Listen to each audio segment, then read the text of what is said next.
네, 출애굽기 89탄이고요. 제목은 성막갈비뼈라는 제목이에요.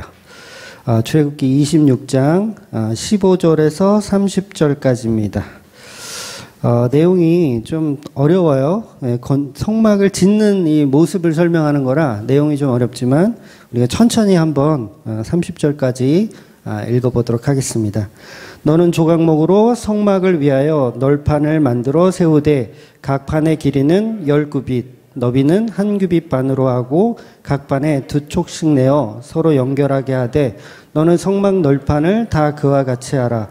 너는 성막을 위하여 널판을 만들 때 남쪽을 위하여 널판 20개를 만들고 20 널판 아래 은받침 40개를 만들지니 이쪽 널판 아래에도 그 두 쪽에 위하여 두 받침을 만들고 저쪽 널판에도 그 두 촉을 위하여 두 받침을 만들지며 성막 다른 쪽 곧 그 북쪽을 위하여서 널판 20개를 하고 은받침 40개를 이쪽 널판 아래에도 두 받침 저쪽 널판 아래에도 두 받침을 하며 성막 뒤 곧 그 서쪽을 위하여 널판 6개를 만들고 성막 뒤 두 모퉁이 쪽을 위하여 널판 2개를 만들되 아래에서부터 위까지 각기 2겹 두께로 하며 윗꼬리에 이르기로 하고 두 모퉁이 쪽을 다 그리하며 그 8 널판에는 은받침 16이니 이쪽 판 아래에도 두 받침이요 저쪽 판 아래에도 두 받침이니라. 너는 조각목으로 띠를 만들지니 성막 이쪽 널판을 위하여 5개요 성막 저쪽 널판을 위하여 5개요 성막 뒤쪽 서쪽 널판을 위하여 5개이며 널판 가운데에 있는 중간 띠는 이 끝에서 저 끝에 미치게 하고 그 널판들을 금으로 싸고 그 널판들의 띠 꿰 금고리를 만들고 그 띠를 금으로 싸라. 너는 산에서 보인 양식대로 성막을 세울지니. 아멘. 네. 좀 무슨 얘기인지 좀 어렵긴 하죠. 어떻게 지으라는 건지 도통 어쩌라는 건지 참 어려운 본문인데 이 본문의 내용을 오늘 보도록 하겠습니다. 보름 전쯤인가요? 네, 보름 전 안 됐죠? 한 14일 정도 됐는데 저희 어머니가 욕실에서 넘어지셨어요. 네, 그래서 갈비뼈 2개가 금이 가셨습니다. 그래도 아주 잘 다니고 계시죠? 아무도 모르셨죠? 잘 다니고 계세요. 보험료를 80만 원 받았다고 아주 좋다고. 읍스, 아유, 좋다고. 오늘 피자를 쏘셔야 될 것 같아요. 저도 과거에 이제 오토바이를 타다가 한번 굴른 적이 있는데, 그때 이제 가로수에 이 옆구리를 한번 부딪힌 적이 있어요. 그래서 통증이 얼마나 심한지 그 자리에서 못 일어나겠더라고요. 한 2분, 3분은 그냥 꼼짝 못하고 그냥 있어야 될 만큼 통증이 굉장히 심했어요. 그래서 이게 그때는 이제 병원에 가진 않았는데 젊을 때니까 아마 그때도 갈비뼈가 한 2-3개는 금이 가지 않았을까 지금은 생각이 났는데 이 갈비뼈는 우리 몸을 보호하는 사실 굉장히 중요한 보호기관 중에 하나죠. 그래서 이 갈비뼈가 없다면 저희 어머님은 2주 전에 돌아가셔서 아마 장례를 치러야 했을 겁니다. 이거 웃으라고 한 얘기인데 다큐야 이쪽은. 갈비뼈가 없었다면 당연히 장기들이 손상을 입어서 아마 이제 큰 문제가 됐겠죠. 그만큼 이제 이 보호막은 중요한 거죠. 아마 갈비뼈가 없이 창조하셨다면 인간의 수명은 한 10년도 안 됐을 것 같아요. 10년이 뭐야? 아기 때 다 이미 사망에 이르렀을 것 같고, 그 다음에 우리는 지금 다 철판을 하나씩 이렇게 보호대로 차고 다녀야 되지 않을까. 하이바를 쓰듯이 이렇게 철판을 늘 하고 다녀야 좀 살지 않을까 싶어요. 그래서 이 우리 몸에 갈비뼈가 있다라는 것은 창조의 섭리로 생각해 본다면 이 소중한 장기를 보호하는 굉장히 고마운 존재라는 거죠. 그런데 우리 몸에 갈비뼈가 몇 개 있는 줄 아세요? 네, 몇 개. 이제 약간 좀 의사 쪽 공부를 하신 분은 대본에 24개 딱 나오죠. 한쪽에 12개, 한쪽에 12개, 이게 두 쌍으로 되어 있대요. 그래서 12개의 의미하면 딱 생각나는 게 사실 교회의 의미거든요. 그래서 하나님이 창조의 질서에 있어서 다 같은 개념으로 창조하신 게 아닌가 하는 생각을 하고 있는 거예요. 그러니까 교회라는 건 누가 만들었어요? 하나님이 만든 거예요. 그리고 성막은 누가 만들었죠? 하나님이 만들었어요. 인간의 몸은 하나님이 만들었어요. 그러면 이걸 알레고리적인 해석이다라고 치부하기에는 이 동일한 하나님이 창조하셨다면 어떤 공통점이 있는 게 그렇게 이상하게 보여질 것은 아니라는 거죠. 왜냐하면 창조주 하나님이 성막을 만드시고 인간의 몸도 같은 분이 창조하셨다면 당연히 비슷한 부분들이 있는 게 결코 이상한 내용은 아니라는 거예요. 그래서 이 교회를 창조하신 하나님도 동일한 하나님, 성막을 만든 하나님도 동일한 하나님, 우리 몸을 동일한 하나님이 만들었다면 그 통일성에 있어서는 비슷한 점이 당연히 있어야 된다는 거죠. 그래서 12지파, 24장로, 이것을 의미하는 게 결국 우리 몸을 보호하는 갈비뼈의 개념이라는 거예요. 그래서 모든 공통점에는 이 숫자들이 다 들어가죠. 그러니까 성막교회도 마찬가지고 6일 창조의 개념이기 때문에 인간은 6의 개념을 갖고 있죠. 그래서 6, 12, 24장로, 그 다음에 레위지파가 받았던 성읍의 숫자가 48개예요. 그러니까 24, 48 이런 식으로 숫자가 가는 거예요. 그런 내러티브를 성경이 가지고 있어요. 근데 이게 너무 그쪽으로 너무 이렇게 해석해버리면 이걸 이제 알레고리적인 해석이다라고 하는데 큰 그림에서는 그게 맞는 거죠. 그래서 인간을 창조하시고 성막을 지금 설계하시고 계신 분이 동일한 하나님이라면 무언가 공통점 있는 거는 전혀 이상한 게 아니라는 거예요. 그래서 12이라는 개념이 이 숫자적 개념이 이 모든 것을 큰 그림에서 12이라는 개념으로 창조하신다는 거예요. 그래서 우리 몸의 갈비뼈가 12개씩, 그러니까 24개, 12개가 한 쌍으로 되어 있는 건 조금 더 의심할 여지가 없다라는 거죠. 그리고 그 뼈대가 24개의 뼈대를 우리 살과 피부가 이렇게 감싸고 있잖아요. 그러니까 성막의 모습도 보면 기둥이 있고 그 위에 뭔가가 덮여져 있어. 앙장이 덮여져 있는 모습이 인간의 창조의 원리와 동일하다는 거죠. 성막은 지금 하나님께서 우리가 만나는 장소를 창조하고 계신다라고 생각하시면 되세요. 그래서 지난주 앙장에 관한 이야기를 우리가 큰 그림으로 보았고요. 그건 우리 몸을 감싸고 있는 모습의 형태라는 거죠. 그래서 오늘 등장하는 널판이라는 개념은 이 성막을 보호하는 개념이에요. 그러니까 앙장은 가죽으로 만들기 때문에 사실 흐물흐물하잖아요. 뭔가 기둥이 있어야 돼요. 뼈대가. 그래서 그 뼈대를 만드는 게 오늘 본문이에요. 그러니까 성막 안에 널판을 만드는데 그 널판은 기둥의 역할을 하는 거죠. 그리고 벽의 역할을 하는 거예요. 외부로부터 무언가가 침투하지 못하게 막아주는 개념이죠. 그래서 오늘 본문은 그 앙장을 세우기 위한 널판의 모습을 설명하는 내용인데, 우리가 방금 본문을 읽어보았지만 이 직업이 건축가가 아닌 이상은 뭔 소리인지 도대체가 복잡하고 어렵습니다.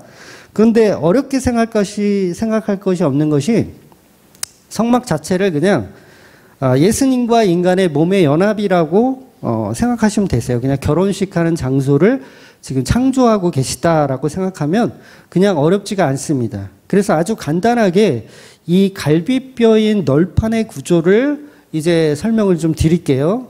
그러니까 성막을 세우려면 이제 기둥이 있어야 되니까 그 기둥이 널판의 모양으로 생긴 거예요. 보통 기둥하면 원형으로 생기든가 정사각형으로 생기든가 그래야 되는데 오늘 이 널판은 말 그대로 널판이에요. 넓은 판자 모양으로 생겼어요.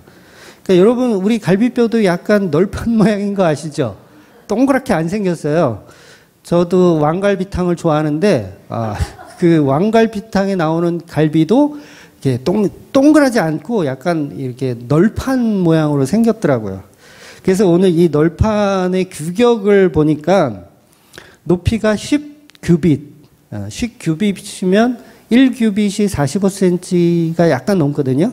그러니까 10규빗이면 4.5m 이상 되는 거예요. 굉장히 높은 거죠. 4.5m는. 그리고 너비가 한 규빗 반이에요. 굉장히 작아요. 한 70cm 조금 넘는 것 같아요. 아, 조금 안 되나? 약간 안 되는 크기죠.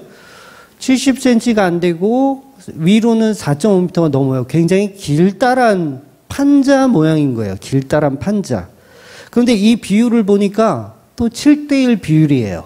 10규빗, 1.5규빗이니까 정확하진 않지만 그래도 비슷하게 대충 7대1 비율이 나오는 거예요. 그래서 노아의 방주도 7대1 비율이었고, 앙장의 비율도 7대1 비율이었고, 지금 이 갈비뼈 널판의 모양도 7대1 비율인 거예요. 그러니까 이렇게 성막 자체가 하나님이 만든 거기 때문에 하나님의 의도를 가지고 만들고 계시다는 거죠. 그래서 의미 없이 만들고 있는 게 아니에요. 하나님이 그냥 대충 이러면 되겠다 이게 아니라 정확한 건축가의 모습으로 설명하고 있는 거예요. 그러니까 하나님의 계시이기 때문에 전부 7의 개념이 완전수로 들어가 있는 거예요. 그래서 인간이 하나님과 함께 계시는 곳은 7의 개념이에요. 그러니까 6일을 창조하고 7째 날 우리와 함께 거하시는 거, 안식의 개념. 그래서 7의 개념이 창조의 질서 속에 계속 들어있는 거예요. 그래서 이 성막은 예수 그리스도를 상징하고 있기 때문에 교회가 상징하는 건축물 속에 6이라는 숫자, 7이라는 숫자, 12이라는 숫자가 계속 반복적으로 등장하는 거예요.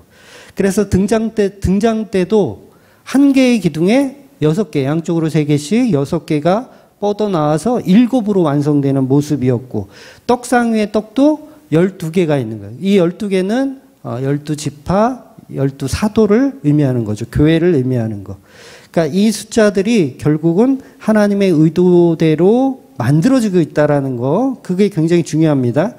그래서 널판의 이 성막 안에 뼈대로 들어가는 성막은 이제 동서남북이 있잖아요. 동서남북이 있는데 동쪽이 들어가는 입구예요. 동쪽이 들어가는 입구인데 거기에는 널판이 필요가 없어요. 널판이 있으면 못 들어가잖아요. 이 널판은 기둥의 개념이 아니에요. 이렇게 다 채워지는 거예요. 널판이 계속 붙어 있는 거예요. 그래서 이 공간이 없어요. 그러니까 사방이 아니죠. 사해면이 완전히 다 막혀 있는 거예요. 널판. 요게 오른 본문에서 이제 촉이라고 읽었는데 그 촉들로 해서 다 연결되어 있는 거예요. 연결돼서 하나의 조립 건물이 되는 거죠. 한마디로 조립 건물. 그래서 지금 입구 쪽, 동쪽에는 널판이 없고 이 뒤쪽, 맨 뒤쪽, 지성소 쪽이죠. 지성소 쪽에는 오늘 널판이 6개가 들어가요. 그러니까 6개는 계속 우리가 나오는 숫자예요. 6개, 인간의 숫자가 거기 들어가는 게 거기가 지성소의 위치가 되는 거예요. 인간을 한마디로 구원하는 위치에 6개의 널판이 들어가는 거죠. 그리고 넓은 쪽, 양쪽으로 넓은 쪽은 남쪽과 북쪽에는 각각 20개가 들어갑니다. 널판이 20개가 들어가요. 그래서 이걸 사실 원어로 다 풀어서 설명드리면 여기에도 굉장한 메시지가 있거든요. 근데 그렇게까지 하면 이거는 알레고리적인 해석이 되기 때문에 그렇게까지는 오늘 안 할게요. 그렇게까지는 안 하고, 그래서 양쪽으로 20개씩, 끝에 6개에서 총 46개가 들어가요. 46개의 널판이 들어가는데 각각의 모퉁이에, 각각이라 그러면 안 되죠. 뒤쪽 모퉁이라고 해야 되죠. 지성소가 있는 쪽 모퉁이에 1개씩이 더 들어갑니다. 그래서 지성소 쪽은 8개가 들어가는 거예요. 8개가. 그러니까 8개는 할례의 의미, 난지 8일 만에 할례 받는다고 하는 8의 의미. 그리고 예수님이 부활하신 날이 8번째 날이에요. 그래서 우리가 주일이라고 부르죠. 그래서 오늘 모인 거예요. 8번째 날. 그래서 거기에 8개가 들어가요. 그러면 널판이 총 몇 개가 들어가냐면 48개가 들어가는 거예요. 48개. 그래서 아까 여호수아서에서 이제 레위 지파가 받은 성읍이 몇 개라 그랬어요? 네. 뭐 뻔하지 뭐 48개지 뭐. 그죠? 여호수아서 한번 볼게요. 21장 41절. 레위 사람들이 이스라엘 자손의 기업 중에 받은 성읍은 모두 48성읍이요. 또 그 목초지들이라. 그러니까 레위 지파에 대해서 잘 아시죠? 모르신 분 혹시 계실 텐데 레위 지파는 땅을 기업으로 받지 않아요. 한마디로 그냥 봉사직이에요. 레위 지파는. 그런데 레위 지파는 봉사직이지만 그래도 어디 기거할 곳이 있어야 되잖아요. 그래서 각 지파들이 성읍을 나누어 준 거예요. 그래서 레위 지파는 한 지역에 있는 게 아니라 12지파 속에 드문드문 이렇게 들어있는 거예요. 그러니까 전체적으로 레위 지파는 흩어져 있는 거죠. 그러면 흩어져 있다라는 개념이 어떤 개념이냐면 기둥의 개념을 하는 거예요. 그러니까 사람들이 타락하지 않도록 레위 지파가 전체적인 기둥 역할을 해서 거기서 하나님의 일을 돌보면서 말씀을 전하고 제사의 일을 돕는 역할을 하는 거예요. 그러니까 48개의 기둥이 이스라엘을 어떻게 해요? 딱 버텨주고 있는 거예요. 지켜주고 있는 거예요. 그러니까 오늘 널판이 48개가 들어간다는 의미는 바로 그런 의미로 우리가 이해할 수 있는 거죠. 그래서 이 레위 지파는 굉장히 중요하죠. 뼈대를 만들고 있는 거니까. 그러니까 교회에서도 사실은 그 역할을 사실 목사님들이 감당을 사실 해야 돼요. 그래서 목사가 타락하면 교회 전체가 타락할 수밖에 없는 거예요. 왜냐하면 그게 뼈대니까. 뼈대의 역할을 지금 만들고 있기 때문에. 그래서 서론에서 말씀드린 것처럼 이곳 성막은 이스라엘과 예수님이 만나는 모형이기 때문에 가나안 땅 전체를 축소해 놓은 것으로 보셔도 돼요. 가나안 땅 전체를 축소해 놓았으니까 당연히 레위 지파의 성읍은 48개가 들어가고 그리고 이 성막을 지탱하는 널판의 숫자가 48개가 들어가는 거예요. 그래서 거기를 언약의 땅, 약속의 땅, 하나님과 만나는 장소, 예수 그리스도의 몸 이렇게 다 한 개념으로 설명할 수 있는 거죠. 그러니 지금 이 성막은 예수님과 신부된 교회가 만나는 장소이고 그래서 눈에 보이는 그림자이긴 하지만 눈으로 보이는 예수 그리스도와의 결혼식하는 그림자이긴 하지만 그래서 예수님의 갈비뼈와 인간의 갈비뼈가 함께 만나는 장소이기도 해요. 그래서 갈비뼈가 몇 개라 그랬어요? 24개, 24개 해서 48개의 갈비뼈가 세워지는 거예요. 그래서 성막을 만들어내는 거죠. 그래서 창세기에 보면 아담의 갈비뼈로 하와를 만들잖아요. 요 개념인 거예요. 요 개념으로 성막은 결국 남자의 갈비뼈와 여자의 갈비뼈가 서로 연합된 모습을 표현하고 있는 거죠. 그래서 널판이 48개가 들어가는 겁니다. 그래서 그 장소, 그 갈비뼈들이 연합한 그 장소를 내 살 중에 살이요, 내 뼈 중에 뼈다라고 아담이 하와를 보면서 이야기한 거예요. 그러니까 예수님을 표적하는 아담이 한 말인 거죠. 이 성막이야말로 내 살 중에 살이요, 내 뼈 중에 뼈다라고 이야기하는 거고, 교회야말로 내 살 중에 살이고, 내 뼈 중에 뼈다라고 말씀하시는 거죠. 그래서 인간의 갈비뼈 속에 예수님이 들어오시는 거예요. 여러분의 갈비뼈 속에 예수님이 들어오셔서 48개를 만드신다고요. 그래서 여러분의 이 갈비뼈 안이 뭐가 되는 거예요? 거기가 성막이 되는 거고, 거기가 성전이 되는 거예요. 네, 그런 개념이에요. 그러니까 걸어다니는 성전들, 성전들이 모인 곳을 교회라고 하는 거죠. 그래서 갈비뼈의 합 48개이기 때문에 남녀가 서로 하나 되는 널판의 총 개수가 48개로 들어오는 겁니다. 그래서 결혼식의 개념인 거예요. 교회, 성막 다 결혼식의 개념이에요. 그래서 이 48개의 널판이 성막 안에 뼈대를 이루고 있습니다. 그리고 이 널판을 받치는 은받침이 또 들어가요. 널판은 그냥 땅에다 세우면 쓰러지겠죠? 네, 쓰러져요. 건축해 보셨나요? 네, 쓰러져요. 반드시 받침이 있어야 돼요. 받침. 그런데 그 받침은 은이 들어가요. 은 받침이 들어가는데 널판 하나당 은 받침이 2개씩 들어갑니다. 그래야지 튼튼하겠죠. 지금 이 앙장의 무게가 상당하거든요. 4겹으로, 4겹도 아니죠. 4단계로 된 수많은 겹으로 되어 있어요. 근데 그걸 그냥 일반 조각목으로 만든 널판이 어떻게 버텨요? 못 버티죠. 그래서 은받침이 들어가요. 그래서 한 개당 2개씩이 들어가니까 은받침이 총 96개가 들어갑니다. 그런데 이 널판 말고 기둥이 또 필요하거든요. 기둥은 지성소를 연결하는 기둥이 있어요. 이건 널판이 아니고 그야말로 기둥이에요. 이 기둥이 4개가 들어갑니다. 그래서 성소와 지성소를 나누는 곳 4군데에 은받침이 또 하나씩 들어가는 거예요.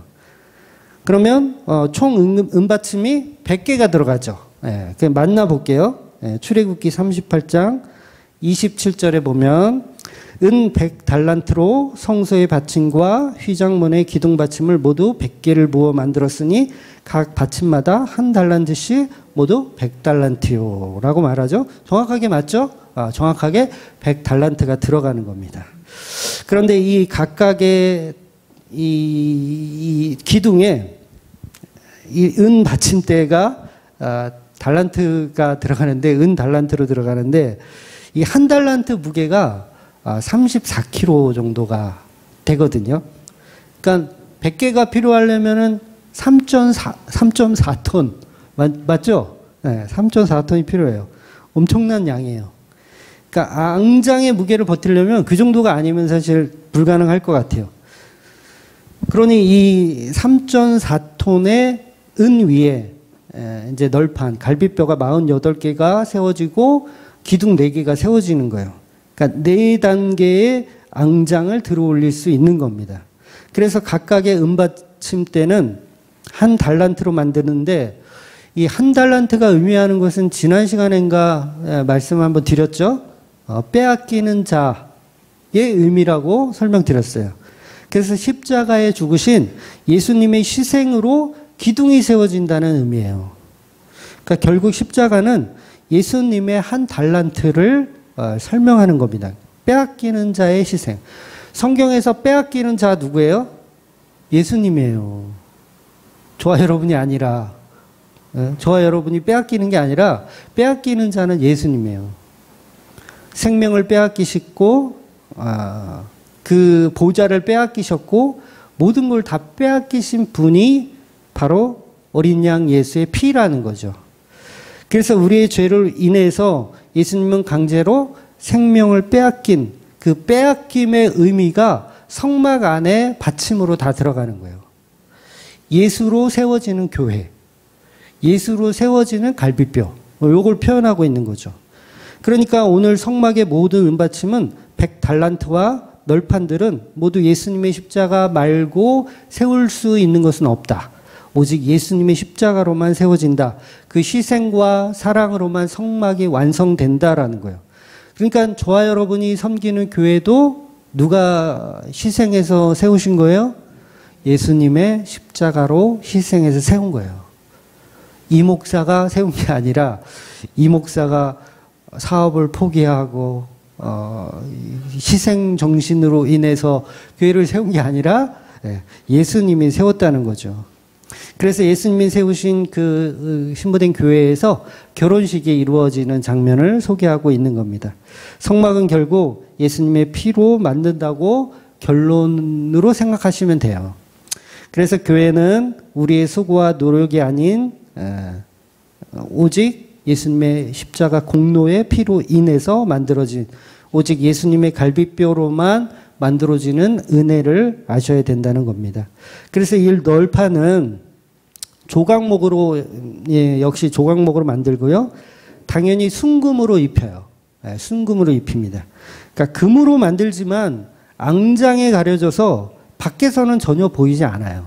금으로 입혔는데 밖에서 보이면 훔쳐가고 싶겠죠. 그런데 안 보입니다. 그래서 겉에는 그냥 해달의 가죽, 별로 볼품없는 해달의 가죽으로만 보여요. 자, 저와 여러분의 가슴 안에 성전이 있다 그랬잖아요. 금으로 만든 거예요. 그 예수님의 거룩이고 예수님의 금으로 덧입은 그 거룩성인데 그런데 겉보기에는 해달의 가죽으로 보인다는 거죠. 그냥 일반적인 사람들이 저와 여러분을 보면 뭐예요? 보잘것없이 보이는 게 정상적인 거예요. 그런데 그 속을 보면 황금으로 덧입힌 성막이 들어있는 거죠. 그러니까 엄청난 가치가 들어있는 거예요. 그러니까 저와 여러분이 이 교회 안에 들어왔을 때 그게 보이잖아요. 여기 막 금으로 만든 떡상도 있고 뭐 법궤도 있고 금으로 하여튼 다 금으로 만들거든요. 이 성막 안에 있는 기구들을. 근데 밖에서는 전혀 안 보여. 근데 안에 들어오면 보인다는 거죠. 그러니까 그 성막의 가치를 알고 교회의 가치를 알고 예수 그리스도 안에 있는 그 가치를 알기 때문에 길을 쓰고 오는 거예요. 교회를 길을 쓰고 오는 거예요. 그 가치를 알기 때문에.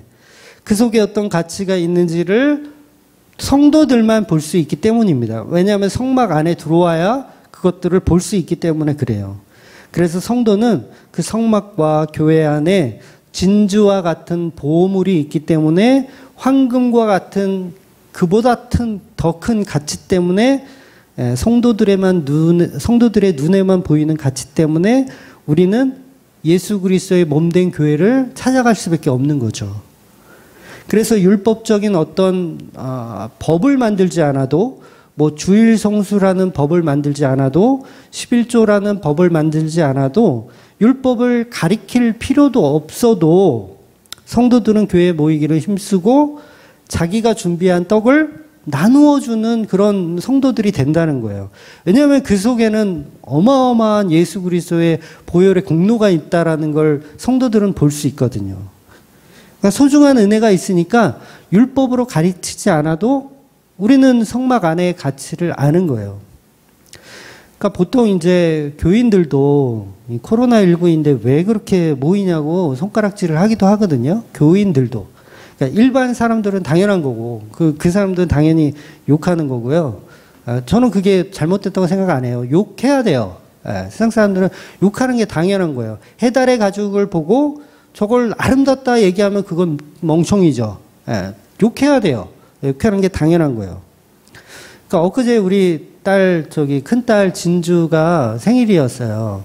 생일이어가지고 너 선물 아빠가 뭐 해줄까? 그랬더니 대학로에 가서 아빠하고 단둘이 연극 공연을 보는 게 자기 선물 소원이래요. 그래서 오랜만에 큰딸을 데리고 금요일 날인가 데리고 대학로에 갔다 왔어요. 지하철을 타고 갔거든요. 와, 사람이 그렇게 많어? 지하철에? 그야말로 지옥철이더라고요. 금요일이라서 그런지 사람 더 많아. 그러니까 사회적 거리두기는 교회하고 자영업자들만 지키고 있고 일반 사람들은 안 지키는 것 같아. 그러니까 제가 그 많은 사람들이 코로나19에도 이 지하철을 타는 이유가 뭘까라는 생각을 했어요. 그런데 그 사람들은 코로나19보다 더 가치 있는 일을 하고 있으니까 그 지하철을 타는 거거든요. 가치 있다고 생각하는 일. 그러니까 회사를 가기 위해서 또는 뭐 사랑하는 사람을 만나기 위해서 어떤 더 큰 가치를 위해서 하는 거기 때문에 저는 거기서 그 사람들을 욕할 수가 없는 거예요. 야, 코로나19인데 너네들 왜 이렇게 모여있어? 좀 떨어져 라고 욕을 할 수가 없잖아요. 지하철이 완전 지옥철이었거든요. 꼼짝도 할 수 없을 만큼. 그런데 성도가 아닌 사람들은 당연히 그렇게 욕을 해야 되죠. 교회에 사람들이 모여있으면 욕을 해야 돼요. 왜 그렇게 모여있냐. 코로나 퍼뜨리려고. 그런데 성도들끼리는 사실은 그런 얘기를 해서는 안 되는 거예요. 왜냐하면 그 가치를 알기 때문에 그런 거죠. 왜냐하면 지하철에 사람들이 많다고 해서 그걸 손가락질 할 수 있는 사람이 없는 것처럼 그들은 그들만의 더 가치 있는 일을 하는 거기 때문에 욕을 할 수 없는 것처럼 예배의 가치를 아는 사람들끼리는 사실 그렇게 손가락질해서는 안 된다는 거죠. 왜냐하면 코로나보다 더 가치 있는 것을 성도들은 한다라고 봐야 한다는 거죠. 그 자체도. 그런데 교인들 중에서도 이게 대면에서 하는 예배를 지금도 욕하는 사람들이 있거든요. 하면 안 된다고. 근데 이 자체가 성막 안의 가치를 사실 잘 모르기 때문에 하는 얘기예요. 성도는 사실 어떠한 상황에서도 모이기를 힘쓰고 함께 떡을 떼며 나누는 게 사실은 맞는 거예요. 그게 잘못됐다라고 손가락질 할 수가 없는 거죠. 그래서 물론 모이기만 해서도 안 되고 흩어지게도 하셔요. 성령님은 모이게도 하셨다가 흩어지게도 하셨다가 요걸 굉장히 반복적으로 하시는 거예요. 그러니까 우리는 모이는 것에 대해서 욕할 수도 없고 흩어지는 것에 대해서 욕할 수도 없는 거예요. 굉장히 또, 이 목사 설교의 특징은 이것도 아니고 저것도 아니고. 근데 그게 바른 모습이에요. 우리가 정한 어떤 법 안에서 교회를 운영하는 건 그 자체가 잘못된 거예요. 그래서 성령께서는 계속 교회를 모으시고 드시고 또 모으시고 드시고 하는 겁니다. 그래서 성경에서는 이 은이 상징하는 것이 이제 속전의 의미가 있어요. 은 그러면 이제 속전 이렇게 생각할 필요가 있거든요. 그러니까 이스라엘 백성들은 누구나 어른이 되잖아요. 20살이 되면 속전세를 냈어요. 그러니까 은 반세계를 냈거든요. 은 반세계. 그러니까 이 속전의 의미는 이유가 뭐냐면 나는 이제 구속이 되는 거죠. 한마디로 하나님께 구속된 존재. 그래서 성인이 되면 누구나 반세기를 내는 거예요. 그러니까 하나님께 귀속되었다라는 의미로 누구나 드리는 성경에 나오는 거의 의무금, 세금이라고 보시면 돼요. 세금. 그러니까 이 반세겔은 부자는 많이 내고 가난한 자는 적게 내고 요 개념도 아니에요. 그러니까 무조건 반세겔이에요. 그러니까 반세겔은 뭐 그렇게 큰 돈은 아니에요. 지금으로 물가로 환전하면 한 뭐 몇만 원 정도의 수준이에요. 몇만 원 정도. 그런데 요거는 매년 내는 것도 아니에요. 한 번 내는 거예요. 한 번만 내면 돼요. 20살 성인 됐을 때 한 번.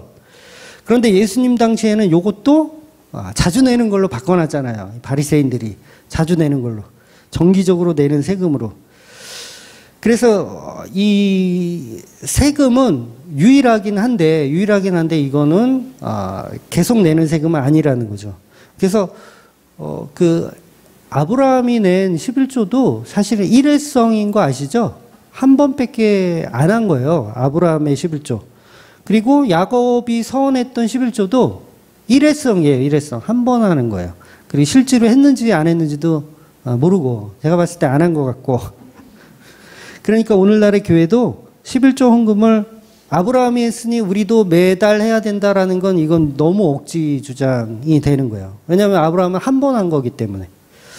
그것도 전쟁 나서 전쟁에서 이긴 전유물이야? 그 뭐라 그래? 전리품으로 하는 거니까. 우린 또 전쟁 나가서 승리해야 되나? 아무튼 지금 성막을 만드는 헌물들은 다 자원하여서 드리는데 대부분의 헌물들은 자원해서 드리는데 지금 이 은 반세겔은 자원하는 개념이 아니라 무조건 내야 되는 개념인 거예요. 그러니까 이 속에 어떤 의미가 있냐면 구원은 자원해서 하는 게 아니에요. 여러분이 나 구원 받을래요? 나 자원할게요? 해서 구원이 얻어지는 게 아니라 하나님이 결정하시면 무조건 너는 내가 구원할 거야. 그러니까 무조건 반세겔 내. 이렇게 돼버리는 거예요. 그러니까 이게 속전으로 들어가는 거예요. 성막 바닥에 받침으로 속전으로 다 들어가는 거예요. 그러니까 거기에 출입할 수 있는 사람은 하나님의 속전으로 구속된 사람들만 사실 들어올 수 있는 개념이 되는 거죠. 그래서 부자나 가난한 자나 무조건 불합리하지만 반세겔씩 내야 하는 거. 이게 바로 십자가의 구원을 말씀하시는 거예요. 우리의 어떤 능력의 상태가 아니라 무조건 구원한다라는 개념. 그래서 예수님도 다른 율법들은 대부분 십자가로 다 지키셨거든요. 그러니까 십자가로 완성된 율법으로 지키셨어요. 그러니까 안식일도 그랬고 정결 예식도 그랬고 11조도 마찬가지죠. 예수님은 율법적으로 안 하셨거든요. 하나도 안 하셨어요. 안식일도 막 밀 까 드시고 밀 까 드시고 병자 고치시고 야 들고 가. 이 들고 가라고 하면 안 되거든요. 네 자리를 들고 가라 하면 이거 안식일 위반이에요. 그런데 그것도 하라고 말씀하셨잖아요. 그러니까 전부 율법을 십자가로 완성하셨고 십자가로 다 지키셨는데 유일하게 율법 그대로 지키신 게 한 가지 있어요. 그게 바로 뭐냐면 성전세예요. 제가 말씀드린 은 반세겔을 바치는 것만 예수님이 유일하게 율법대로 하셨어요. 그러니까 마태복음 17장 27절 볼게요. 그러나 우리가 그들이 실족하지 않게 하기 위하여 내가 바다에 가서 낚시를 던져 먼저 오르는 고기를 가져 입을 열면 돈 한 세겔을 얻을 것이니 가져다가 나와 너를 위하여 주라 하시니라. 유일하게 요거는 율법대로 지키셨어요. 예수님이. 그러니까 오늘 오전에 이제 베데스다 연못 이야기를 했는데 여기서 먼저 오르는 고기의 쓰임의 개념이 들어있어요. 이게 어떤 얘기냐면 베드로가 낚시를 하는데 제일 먼저 1등으로 잡힌 놈의 아가리를 열어보라고 하잖아요. 그럼 요거를 오늘 베세드다 연못의 모습으로 본다면 1등하는 어떤 놈이에요. 그럼 요거를 마치 경쟁에서 1등을 한 고기가 복을 받는구나 라는 개념으로 또 우리가 또 많이들 오해를 해요. 실제로 이렇게 설교하는 분들도 있고요.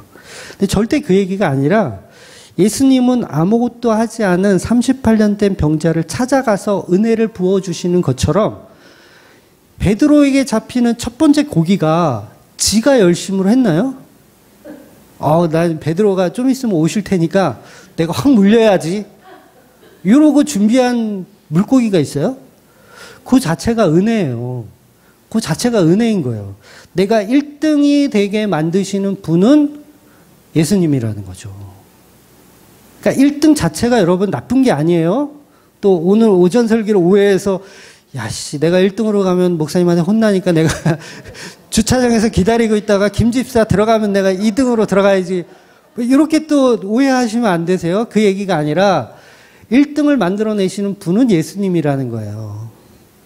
그래서 그 물고기의 아가리를 주둥이라고 해야 되나? 뭐가 조금 좀 점잖은 표현이죠? 네, 아가리인가요? 네. 입을 이렇게 아가리를 열어서 보면 이제 한 세겔이 들어있다는 거예요. 그러니까 반세겔 하면 한 세겔이잖아요. 그래서 요거를 가지고 베드로와 예수님의 몫으로 성전세를 내라고 하는 거예요. 지금 이 얘기는 뭐냐면 교회와 성도의 연합을 표현하는 거예요. 같이 한데 묶어줘서 성전세가 드려지는 거. 한 덩어리가 되는 거죠. 한 덩어리가. 그리고 또 한 가지 실속하지 않게 하기 위해서라는 말씀을 예수님이 하세요.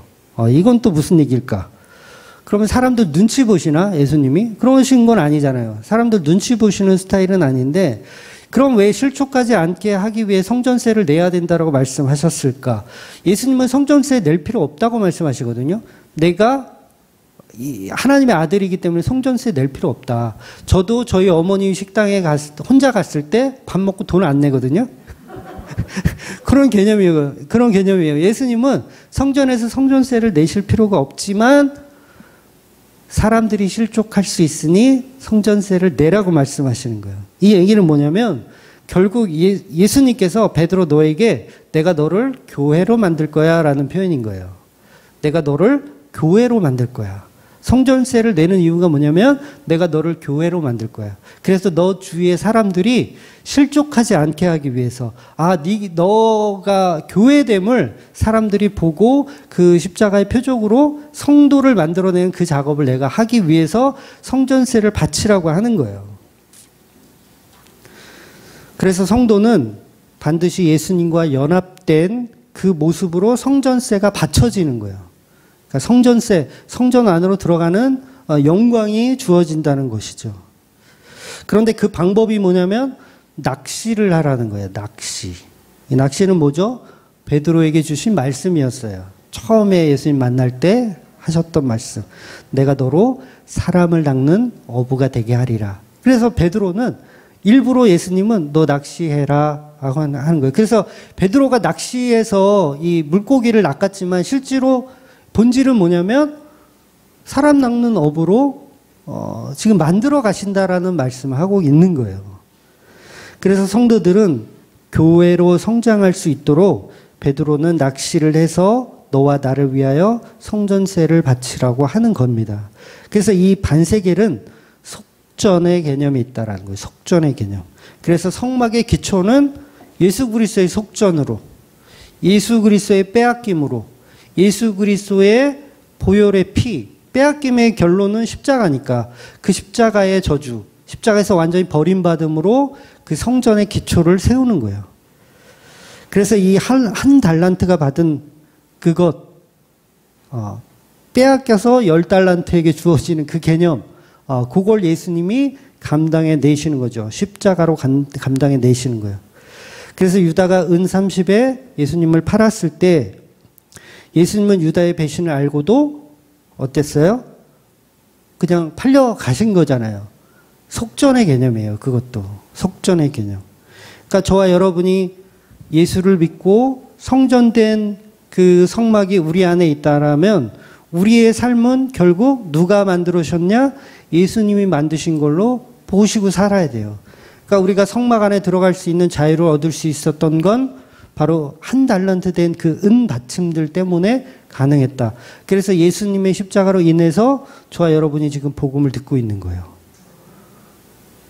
교회 와서 말씀을 듣는 이유는 누구의 노력도 아니고 뭐 우리 김 집사가 나를 전도를 잘해가지고 내가 온 것도 아니고 이 목사가 목사를 유튜브에 쫙 깔아가지고 듣고 온 것도 아니고 예수님의 피의 공로로 우리가 복음을 듣고 우리가 성전 안으로 성막 안으로 들어와서 그 은혜를 함께 누리는 겁니다. 그래서 예수 그리스도의 신부된 교회로 성막이 만들어지는 그 사건을 오늘 본문이 조명하고 있는 말씀입니다. 그래서 우리의 삶이 늘 이 성막 안에 예수님의 희생으로 거하는 저와 여러분이 삶이 되시기를 주의 이름으로 축원드리겠습니다. 아멘. 기도하겠습니다.